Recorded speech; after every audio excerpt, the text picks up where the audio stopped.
So picture this.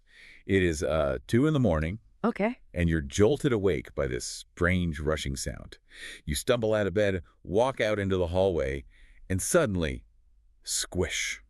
Oh, no. Yeah, your socks are just completely soaked. You turn on the light, and there is like an inch of standing water in your hallway. A pipe has burst. And the water is actively rising, I imagine? Actively rising, panic sets in. In that exact moment, are you going to sit down at your desktop computer, brew a nice cup of coffee, and spend 20 minutes carefully researching the most highly credentialed, most experienced plumber in your entire county? Not a chance. I mean, you are in full crisis mode. Right. The cognitive load of evaluating credentials is just completely gone at that point. Exactly. You are grabbing your smartphone with a wet hand, Hmm. typing in plumber near me, and you're making a decision in under 10 seconds. Yeah. You just want the bleeding to stop. Yeah, just fix the problem. And that high-stakes, high-panic scenario is it's the perfect entry point for what we are exploring today. Welcome to the Deep Dive. We are looking at this really eye-opening industry document today. It's titled Most Plumbers Are Losing Calls Daily.pdf. That's a great read. It really is. And the mission of this deep dive is to uncover the hidden mechanics of local digital visibility.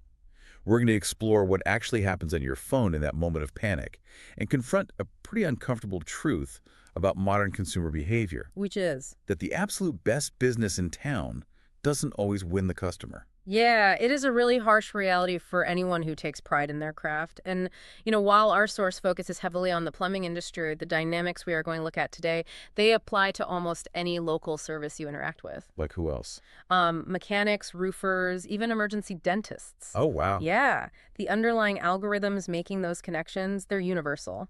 Okay, so let's unpack this, because for decades, the traditional trades operated almost entirely on word of mouth. You did good work, your name got passed around the neighborhood barbecue, and your phone rang. The entire business model was based on community reputation. It was. That was the foundational premise of local business for, well, a century. Yeah. The trade rewarded skill, hard work, and reliability over time, but the internet requires something entirely different. Today, a homeowner with a plumbing emergency has literally never heard of you. Right, they don't know you. They don't know your sterling reputation in the community, and frankly, at 2 in the morning, they don't have time to ask their neighbor. No, their neighbor's asleep. Exactly. So trust has to be built before the first phone call even rings. Relying solely on those old neighborhood barbecues fundamentally misunderstands how modern consumer behavior works, especially, in a moment of distress. Which brings us right back to that wet hallway. Yes. Let's talk about the screen of that smartphone during those 10 seconds of decision-making. What is actually happening there? Well, the visual real estate on that mobile screen is the single most valuable asset in local commerce right now. When someone searches for a local service, the most critical area is what the industry calls the local pack. The local pack. Yeah, this is the map section that pops up at the very top of the search results, showing just the top 3 businesses nearby. Wait, just 3 options get that prime placement? Just 3 options. Wow. And the hard data in the document shows that appearing in that local pack captures over 60% of all local search clicks. Over half the market share is fighting over 3 little slots on a screen that's, what, only 6 inches tall? Exactly. That is the bottleneck of modern commerce. If a business isn't in that local pack, for all intents and purposes, they do not exist to a customer in an emergency. That's brutal. It is. The source notes that businesses inside this pack receive 4 times more calls than those languishing on, page 2 of the results. Page 2 is a graveyard. Totally. And keep in mind, 70% of these local searches happen on a mobile device. Oh, right, so the screen is small. The screen is small, the scrolling is frantic, and the attention span is incredibly short. It's basically like having a storefront on the busiest street in town versus being hidden down a dark, unmarked alley. That's a perfect analogy. But wait, I have to push back here for a second. Sure. If I'm the customer and water is actively destroying my floorboards, shouldn't I be looking for actual skill? I mean, is true craftsmanship completely irrelevant now? Are we just rewarding whoever plays the algorithm game best? It is a bitter pill for a lot of highly skilled professionals to swallow. The competitor who shows up first in that local pack, They aren't necessarily a better plumber. Right. They might just be average at fixing pipes. Yeah. But they understand a fundamental shift, which is that online visibility is the new Yellow Pages. It's on your Yellow Pages, yeah. Skill is what keeps the business running. Skill gets you the repeat customer and the 5-star review, but visibility is what gets you the job in the first place. You simply cannot demonstrate incredible craftsmanship if the phone never rings. You can't fix the pipe if you don't get the address. Exactly. The internet is the top of the funnel. It is the new front door to the business. Okay, so if visibility gets the customer to the front door, how do you actually get them to walk inside? Because once a customer sees those top 3 names in the local pack, they are making a split-second judgment on who looks safe to call. Right. And the source document goes really deep into the anatomy of this digital trust. It does. And that judgment is almost entirely based on what a business is lacking rather than what they have. What do you mean? Well, the source points out a very common trap. The 2012 website. Oh man, we all know the 2012 website. You've all seen it. Tiny text, you have to like pinch and zoom on your phone just to find the phone number. Maybe some weird formatting that completely breaks on a modern screen. Right. A website that takes 8 seconds to load on a mobile phone means the customer has already hit the back button and called the next plumber on the list. It makes me think of a physical analogy. It's like a plumber showing up to your house in a rusted-out, unmarked van that's leaking oil all over your driveway. Oh, yeah. Like the guy inside might be an absolute genius with a wrench, but that van signals such a profound lack of professional care that it instantly makes you doubt their technical competence. That captures the psychology perfectly. But an even bigger red flag is the Google business profile itself. Okay. Imagine seeing a profile with only 4 reviews, and 3 of them share the owner's last name. Yeah, that is not going to inspire confidence when water is approaching the drywall. Not at all. 93% of customers read online reviews before calling a local business. 93%. 93. It is the defining metric of digital trust. And the source reveals a really fascinating dynamic about how customers actually perceive those review scores, which is incredibly counterintuitive. Counterintuitive how? Because, I mean, you'd assume everyone is just chasing a flawless 5-star rating, right? You would assume that. But the data shows that a 4.8-star average with 20 or more recent reviews will beat a perfect 5.0 that only has 3 reviews. Really? Every single time. So what does this all mean? The lower score actually wins. Yeah, because volume signals real experience. Think about it. A perfect 5.0 with 3 reviews feels manufactured. It feels like your mom, your brother, and your best friend left you a review. Yeah, it feels fake. But a 4.8 with 50 reviews, that shows you are actively working in the community. It shows you've interacted with dozens of real people, and maybe one person gave you a 4-star rating because you were 10 minutes late. It makes the business real. It's like walking past 2 restaurants. Okay. One is bustling, maybe a few spilled drinks on the tables, people are talking. The other is completely empty but perfectly spotless. People follow the crowd. That's it, exactly. What's wild is the psychological leap we make as consumers. We see an outdated profile or a lack of reviews or, I don't know, missing business hours, and we project that onto their actual work. What's fascinating here is the compounding nature of that assumption. Customers scroll past outdated, sparse profiles because an incomplete profile implies the business might not care. Right. The logic leap goes like this. If they don't care enough to update their basic business hours or fix their broken website or show photos of their actual work. Do they care enough to fix my plumbing correctly? Exactly. Ouch. That is a brutal psychological leap, but it happens in milliseconds. It's an immediate loss of trust.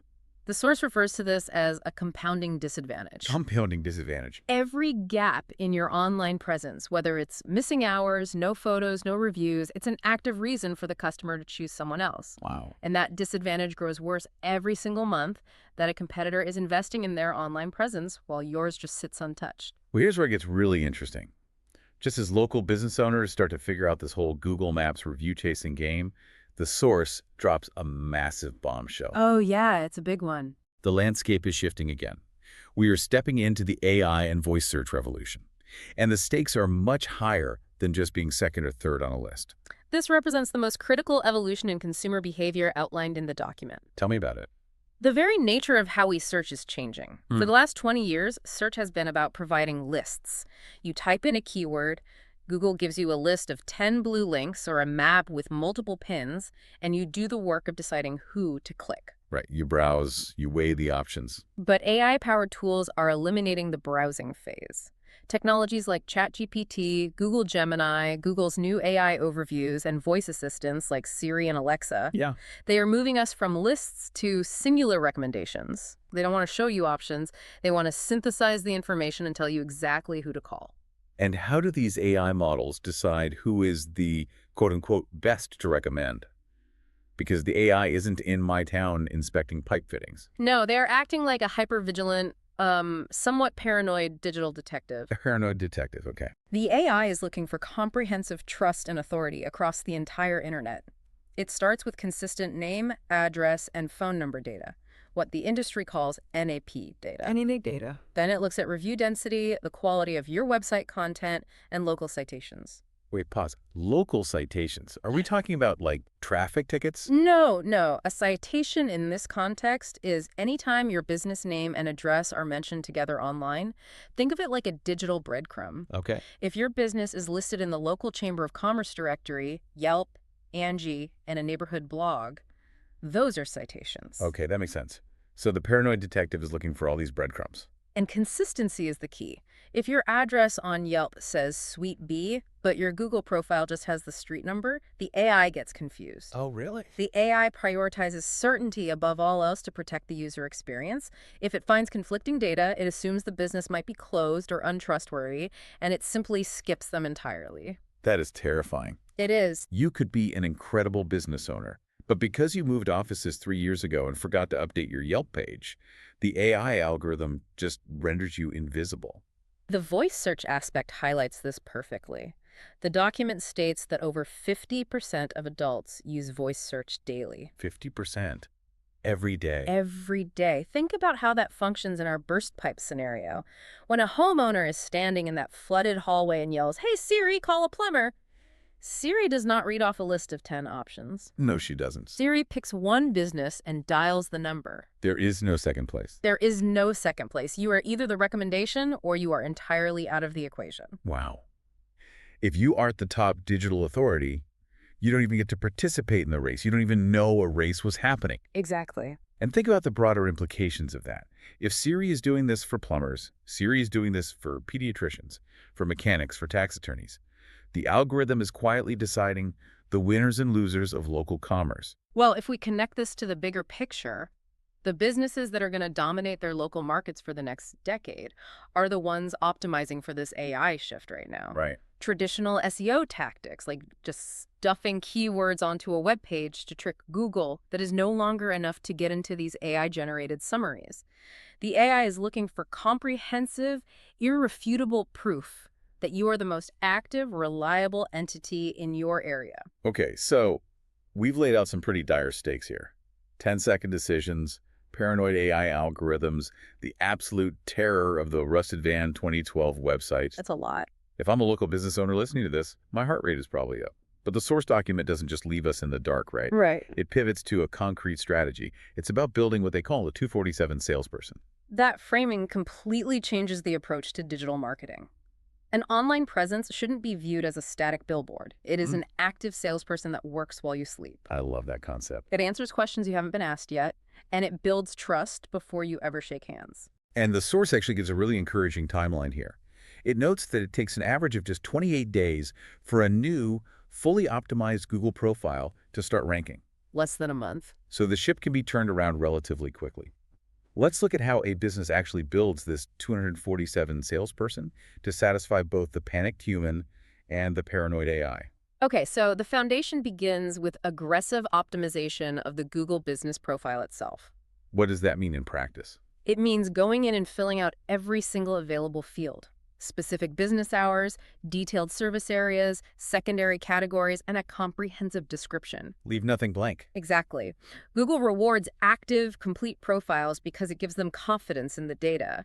The document even suggests publishing updates or posts to the profile weekly. Okay, that handles the baseline data for the AI. But what about the trust signals for the human? We established earlier that review volume is everything. A 4.8 with 50 reviews beats a perfect score with 3. But how do you actually get those 50 reviews? Most people only think to leave a review if they're furious about something. That is the hurdle most businesses fail to clear. The source stresses that you cannot wait for reviews to come to you organically. You have to ask. You must build a proactive system. The best practice outlined is sending a text message with a direct, clickable review link to the customer within 2 hours of completing a job. 2 hours. Why is that window so specific? Because that is when the emotional relief is highest. Oh, that makes sense. The water is stopped, the heat is back on, the problem is solved. If you email them a week later, life has moved on. They don't care anymore. Right. But if you text them a direct link while they are still thrilled, the friction is gone.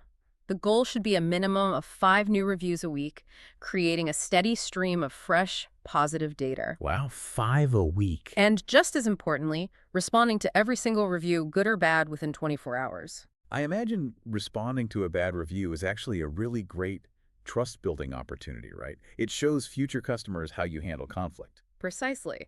It signals accountability. Beyond reviews, the strategy extends to the website itself, specifically through building local service pages. Let's explore that. Because how does Google know I fix emergency drains in a specific neighborhood?